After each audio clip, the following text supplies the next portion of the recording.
I was watching the bridge and the African looking country. बेटा ये African looking country, इसका मतलब है ब्लैक सॉइल। तो वहां पे बेटा पूरी की पूरी सॉइल जो है वो कैसी हो गई है, ब्लैक। ठीक है, क्यों है मैम, आगे वाली लाइन में देखो, ऑफ द इब्रो डेल्टा। तो बेटा ये जो इब्रो रिवर का डेल्टा बना हुआ है उसकी जो सॉइल है वहां की वो है कैसी बेटा, ब्लैक। तो वो कहता है अफ्रीकन लुकिंग कंट्री। एक और मीनिंग देख लो, अफ्रीकन लुकिंग कंट्री का मतलब यूरोप का कंट्री है बेटा, स्पेन, वो अफ्रीका के जैसा काला काला कैसे हो सकता है। You can write down about the soil, it may be possible बेटा वहाँ वॉर है, और जब वॉर होती है जो डिस्ट्रक्शन हो रहा होता है इट इज ऑल ब्लैक, इसलिए भी बेटा उसको अफ्रीकन लुकिंग कंट्री बोला हुआ है।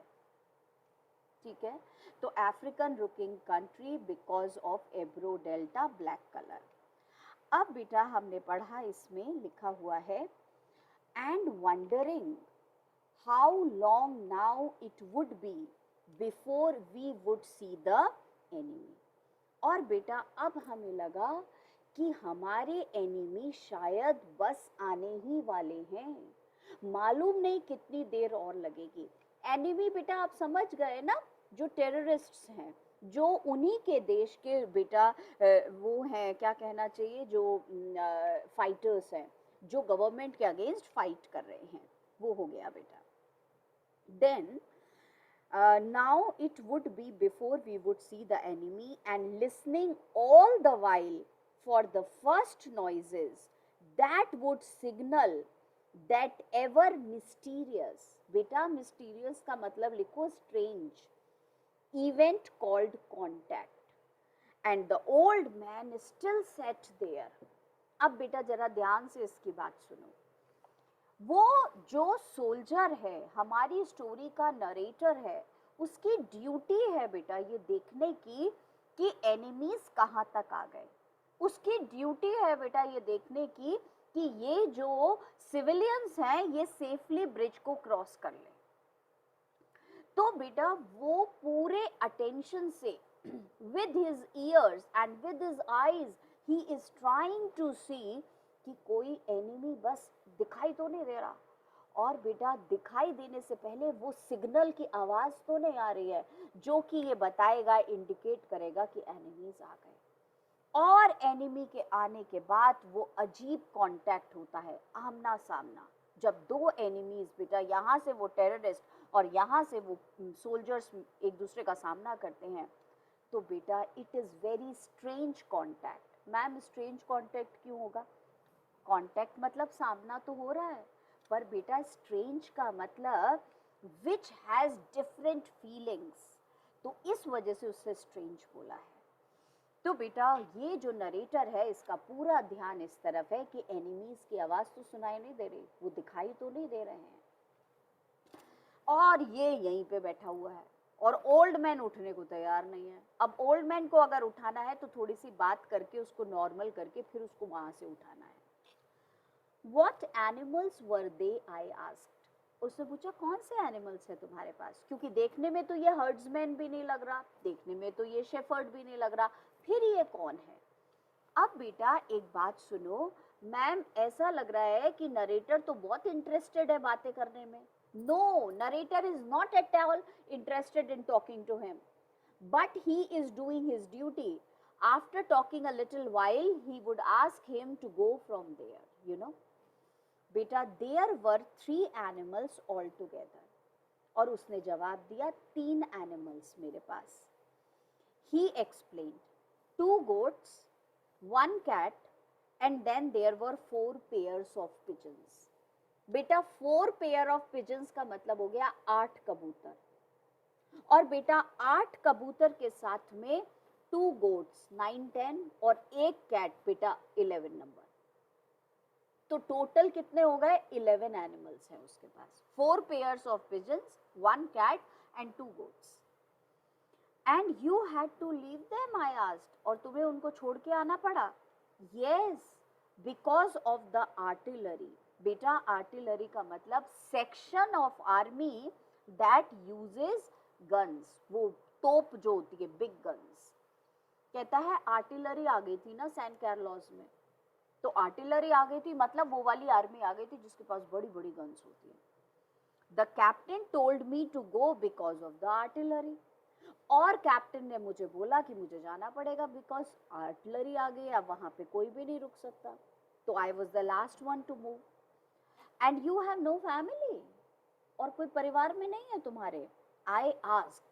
पर बेटा देखो continuously watching the far end of the bridge, इससे बात कर रहा हूं, पर देख कहां रहा था narrator? Far end of the bridge, where a few last carts were hurrying down the slope of the bank.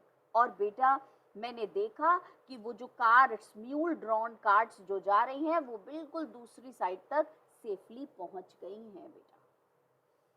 No he said, only the animals I stated. कोई नहीं है मेरे पास, सिर्फ जो है एनिमल्स हैं। The cat of course will be all right. बिल्ली की मुझे चिंता नहीं है, वो तो सही रहेगी। बेटा कैट सिंबलाइजेस इंडिपेंडेंट एनिमल, जिसको किसी की जरूरत नहीं होती। A cat can look out for itself, but I cannot think what will become of the others। बेटा become का मतलब happen, others का मतलब other animals, मतलब pigeons और goats का क्या होगा? What politics have you? I said। बेटा politics का मतलब political view। What do you think about the terrorists? What do you think about the government? तो तुम किसकी साइड हो? What are your political views? I am without politics, no political views।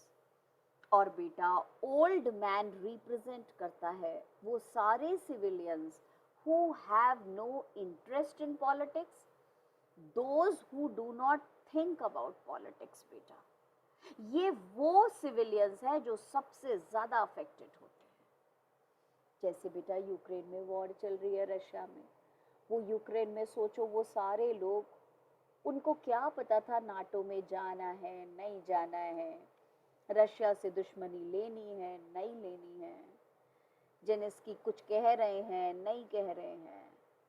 They are without politics, उन्हें तो सिर्फ एक चीज चाहिए थी, घर रहने को मिल जाए। तो बेटा ऐसे लोग सबसे ज्यादा अफेक्टेड होते हैं, जिन्हें घर से प्यार है, अपनी जमीन से प्यार है, इसको अपने जानवरों से प्यार था, और फिर छोड़ के जाना पड़ता है। I am without politics, he said. I am 76 years old, very very important, mark कर लो, 76 years old. I have come 12 kilometres now, underline करो, बहुत इंपॉर्टेंट। छोटी छोटी चीजें पूछ लेते हैं बेटा एमसीक्यूज में ये लोग, और वैसे भी 1 मार्क के क्वेश्चंस में भी आ जाता है। कितनी दूर चल के आया है? 12 किलोमीटर। सैन कार्लोस से ये वाला एरिया कितनी दूर है? 12 किलोमीटर। फिर बेटा पैदल चल के आया है, आप सोचो कितनी मिजरी है सिविलियंस की। कितने जानवर थे? 11 थे। कैसे पता चलता है? 2 goats, 4 pairs of pigeons, 1 cat. फिर बेटा उसकी एज बता दो। This is not a good place to stop। बेटा now I can go no further, I cannot walk more, I have already walked। कितनी दूर? तो कहता है I have already walked 12 kilometers, I am so tired, I cannot move now। पर यहाँ पे रुकना सेफ नहीं है। I said if you can make it, बेटा if you can try it, there are trucks up the road where it forks for Tortosa। बेटा forks का मतलब हो गया divided into 2 parts, separate। यहां से उस फोर्क तक चले जाओ और वहां से तुम्हें ट्रक्स मिल जाएंगे, ट्रक में बैठ करके और फिर तुम टोरटोसा चले जाना, city of Spain, a city in Spain. तो बेटा उसको वो गाइड कर रहा है, बस ये तुम ब्रिज क्रॉस कर लो और ब्रिज क्रॉस करके you can take a truck और उसमें बैठ के टोरटोसा चले जाना। आई बेटा वो कहता है I will wait a while मतलब some time. He said and then I will go। मैं पहले थोड़ी देर यहाँ वेट कर लूँ फिर जाऊँगा। Where do the trucks go? ये ट्रक्स मुझे लेके कहाँ चले जाएंगे? तो बेटा वो कहता है towards Barcelona I told him. देखो टोरटोसा, बार्सिलोना, तो आप टोरटोसा के लिए लेना और फिर वो आपको बार्सिलोना तक छोड़ देगा। A safe place Barcelona. I know no one in that direction, he said, but thank you very much, thank you again very much. आपने बेटा इतना, जहाँ हमारा नेटिव टाउन है, जहाँ हम पैदा हुए हैं, जहाँ हम रहे हैं, उसको छोड़ के हमें एक स्ट्रेंज जगह बोल रहा है वहाँ चले जाओ, वहाँ सेफ होगे। आप मेरी सेफ्टी का ध्यान रख रहे हो, थैंक यू वेरी मच। 2 बार बोला, बहुत पोलाइट है बेटा, but he is not ready to move. He looked at me very blankly. बेटा blankly का मतलब without expression. And tiredly. थका हुआ भी है बेटा. Mentally also tired and physically also tired. Then said having to share his worry with someone. और बेटा old lonely man था, बात करने के लिए कोई है नहीं. उसको बेटा ये soldier बड़ा अच्छा लग रहा है. Who is at least talking to him. The cat will be all right. तो old man कहता है मुझे बिल्ली की चिंता नहीं है. I am sure. There is no need to be unquiet about the cat. बेटा unquiet का मतलब लिखो disturbed. But the others, goats और pigeon का क्या होगा? Now what do you think about the others? Why then they will probably come through it all right. बेटा ये जो है ना, ये सोल्जर बोलता है, नरेटर बोल रहा है. Oh, they will be okay, they will be fine, they will survive. Come through का मतलब they will survive, they will manage to live. Oh, you think so? सच्ची में आपको लगता है कि सब ठीक हो जाएगा, वो बच जाएंगे? Why not? I said, watching the far bank. बेटा now there were no carts. और मेरा पूरा ध्यान नरेटर का किस तरफ है? ब्रिज की तरफ, जिसपे से बेटा अब सारी कार्ट्स चली गई, अब तो एक भी दिखाई नहीं दे रही है. But what will they do under the artillery when I was told to leave because of the artillery? बेटा वो आर्मी जो जिसके पास गन्स हैं, उनके सामने मेरे एनिमल्स कैसे सरवाइव करेंगे? क्योंकि जब मेरे को वहां से भगा दिया तो फिर how my animals will survive? बेटा so much attached, so much concerned about the animals, not thinking about himself. यहाँ मेरा रुकना सेफ नहीं है, इसकी चिंता नहीं है बेटा, उसकी चिंता है उनका वहां क्या होगा. वहां तो आर्टिलरी आ गई है. अब बेटा वो बोलता है did you leave the dove cage unlocked? I asked. बेटा डव का मतलब पिजन्स. क्या वो पिजन्स का पिंजरा खोल दिया था? Yes. Then they will fly. तो पिजन्स तो उड़ जाएंगे. अब रुको बेटा. Cat symbolises independent animal, independent person who can take care of himself. बेटा pigeons symbol of peace. और जब war होती है बेटा तो pigeon उड़ जाता है, मतलब peace goes away. तो pigeon उड़ जाएंगे मतलब peace goes away, it will go away. If you are rested, I would go. Then they will fly. Yes, certainly they will fly. But the others? It is better not to think about the others. पर बाकी बकरियों का क्या होगा? बकरियों के बारे में तो कुछ भी नहीं बोलना चाहिए, मैं नहीं सोचूं ना उनके बारे में. He said. अब बेटा ये नरेटर जो है ये परेशान हो गया.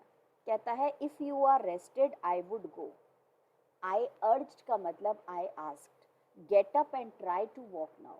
आपका अगर रेस्ट पूरा हो गया तो उठ जाओ, मुझे भी जाना है, और आप धीरे धीरे ब्रिज को क्रॉस कर लो.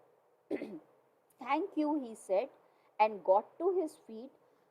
बेटा swayed का मतलब walked from side to side and then sat down backwards in the dust. तो बेटा खड़ा हुआ, थोड़ा सा ऐसे हिला थकान से और फिर जमीन पे बैठ गया. तो he was so tired physically and mentally, he is not want to move. बेटा he is not concerned about himself. उसको लग रहा है जब मेरे जानवर खत्म हो जाएंगे तो मेरा क्या है, it is okay. I was taking care of animals, he said dully, but no longer to me. I was only taking care of animals. बेटा ये दोनों lines the old man is talking to himself. बेटा the old man is lost in his own world. और अपने आप से ही बातें कर रहा है। मेरी इतनी अच्छी लाइफ थी ना, I was taking care of animals. बेटा नरेटर को समझ आ गया ये हिलने वाला है नहीं, ये जाने वाला है नहीं। There was nothing to do about him. Nothing can make him stand up and walk. It was Easter Sunday. Irony. Irony कैसे? ईस्टर संडे आ रहा है ना अभी, इस संडे को। बेटा Easter Sunday is the day when Jesus Christ came back after his death. और यहाँ पे बेटा ईस्टर संडे इसलिए आयरॉनी है because here the people who are living they have to die. आयरॉनी का मतलब होता है बेटा बिल्कुल अपोजिट। तो आयरॉनी वाले दिन, ईस्टर संडे वाले दिन आयरॉनी हो रही है। ईस्टर संडे में तो बेटा जीसस क्राइस्ट डेथ के बाद वापस आए थे, और यहाँ तो ये लोग जो जिंदा हैं दे हैव टू डाई क्योंकि टेररिस्ट उन्हें मार रहे हैं। तो ईस्टर संडे हो गया बेटा आयरॉनिकल। तो वो कहता है it was Easter Sunday and the fascists, बेटा फैसिस्ट्स का मतलब होता है terrorist, those who do not tolerate opposition, were advancing toward the Ebro. Beta, they were moving towards this river. It was a grey overcast day. Beta, grey overcast. देखो हर जगह मैंने बताया colour कौन सा यूज हुआ है, black and grey, dull gloomy colour. तो grey overcast का मतलब बेटा बादल, black clouds were there in the sky with a low ceiling so their planes were not up. और बेटा क्लाउडी डे है इसलिए इनके एरोप्लेन टेररिस्ट्स के नहीं आ पाएंगे। That and the fact that cat knows how to look after themselves was all the good luck that old man would ever have. बेटा ये जो ओल्ड मैन है वो सिर्फ एक बात के लिए खुश हो सकता है कि ये जो उसकी कैट है वो सेफ निकल जाएगी क्योंकि वो इंडिपेंडेंट एनिमल है। और इस ओल्ड मैन के लिए मैं इसलिए खुश हूं कि कम से कम आज टेररिस्ट्स के अटैक नहीं करेंगे बेटा, एनिमीज जो हैं प्लेन्स आज अटैक नहीं करेंगे क्योंकि आसमान में बादल हैं। अब पता नहीं अगर ये कल तक चला जाएगा तो ये बच जाएगा, और बेटा अगर ये नहीं तो ये वैसे ही मर जाएगा जैसे इसकी गोट्स बेटा सेक्रीफाइस वाले एनिमल होते हैं, उन्हीं की बलि चढ़ाई जाती है। तो हमारा old man will be destroyed just like the goats. ठीक है, अब मैम ये तो हमें पूरा का पूरा समझ आ गया, वही ज़्यादा इम्पोर्टेंट था बेटा समझना। Now take out